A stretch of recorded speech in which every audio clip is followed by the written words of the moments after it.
പിന്നീട് അക്രൂരൻ വിതുരരോടൊപ്പം കുന്തിദേവിയെ സന്ദർശിക്കുവാനായി ചെന്നു. കുന്തിദേവിക്ക് സഹോദരതുല്യനാണ് അക്രൂരൻ. പാണ്ഡവരും അവരുടെ മാതാവായ കുന്തിദേവിയും ഹസ്തിനപുരിയിൽ അതികഠിന ദുഃഖം അനുഭവിക്കുന്നുണ്ടെന്ന് അക്രൂരൻ മനസ്സിലാക്കി. കുന്തിദേവി അക്രൂരനോട് സംസാരിക്കുമ്പോൾ പരമ്പൊരുളായ സാക്ഷാൽ ശ്രീകൃഷ്ണ ഭഗവാൻ നേരെ മുൻപിൽ നിൽക്കുന്നത് പോലെയാണ് സംസാരിച്ചത്. തന്നെയും മക്കളെയും സംരക്ഷിക്കുവാൻ കൃഷ്ണ, നീ ഹസ്തിനപുരിയിൽ എത്തില്ലേ എന്ന് ചോദിച്ച കുന്തിദേവി നിയന്ത്രണം വിട്ട് പൊട്ടിക്കരഞ്ഞു.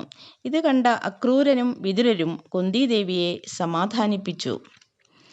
പാണ്ഡവരുടെ പരിതാപകരമായ അവസ്ഥയും ധൃതരാഷ്ട്രരുടെയും കൗരവരുടെയും കുടിലതന്ത്രങ്ങളും അറിഞ്ഞു മനസ്സിലാക്കിയ അക്രൂരൻ മടങ്ങിപ്പോകുവാൻ തീരുമാനിച്ചു. അതിനു മുമ്പായി ധൃതരാഷ്ട്രരെ കണ്ട് സംസാരിക്കുവാനും അദ്ദേഹം ആഗ്രഹിച്ചു. മുനിശാപം നിമിത്തം പാണ്ഡു മഹാരാജാവിന് 1 വർഷക്കാലം കാനനവാസം അനുഷ്ഠിക്കേണ്ടതായി വന്നു. അക്കാലയളവിലേക്ക് രാജ്യഭരണം ധൃതരാഷ്ട്രരെ ഏൽപ്പിച്ചിരുന്നു. എന്നാൽ വനത്തിൽ വെച്ച് പാണ്ഡുവിന് ദേഹവിയോഗം സംഭവിച്ചു. സ്വാഭാവികമായും രാജ്യഭരണം പാണ്ഡവന്മാർക്കാണ് ലഭിക്കേണ്ടത്. എന്നാൽ കുടിലബുദ്ധിക്കാരനായ ധൃതരാഷ്ട്രർ രാജ്യഭാരം വിട്ടുകൊടുക്കുവാൻ തയ്യാറായില്ല. അക്രൂരൻ ധൃതരാഷ്ട്ര സന്നിധിയിലെത്തി ഇപ്രകാരം പറഞ്ഞു: താങ്കൾ എന്തുകൊണ്ടാണ് പാണ്ഡവരോട് ഇപ്രകാരം അനീതി പ്രവർത്തിക്കുന്നത്? അവർക്ക് അവകാശപ്പെട്ട രാജഭരണം വിട്ടുകൊടുക്കാതിരിക്കുകയും അവരെ പല വിധത്തിൽ ദ്രോഹിക്കുകയും ചെയ്യുന്നു.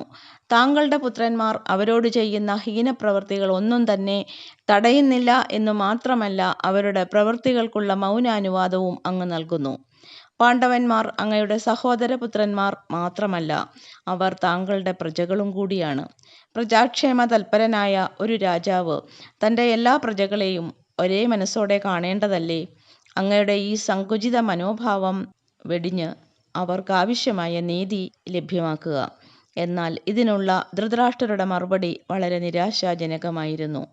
ധൃതരാഷ്ട്രരുമായുള്ള കൂടിക്കാഴ്ചയ്ക്ക് ശേഷം അക്രൂരൻ ഒരു കാര്യം മനസ്സിലാക്കി: കുടിലബുദ്ധിക്കാരനായ ധൃതരാഷ്ട്രരിൽ നിന്നും ഒരിക്കലും പാണ്ഡവർക്ക് നീതി ലഭിക്കില്ല. ഹസ്തിനപുരിയിലെ ഈ അന്തർനാടകങ്ങളെല്ലാം എത്രയും പെട്ടെന്ന് ശ്രീകൃഷ്ണ ഭഗവാനെ അറിയിക്കുവാൻ അക്രൂരൻ വെമ്പൽ കൊണ്ടു. അദ്ദേഹം തിരിച്ച് മധുരയിലെത്തി താൻ അറിഞ്ഞ കാര്യങ്ങളെല്ലാം തന്നെ വിശദമായി ഭഗവാനെ അറിയിച്ചു.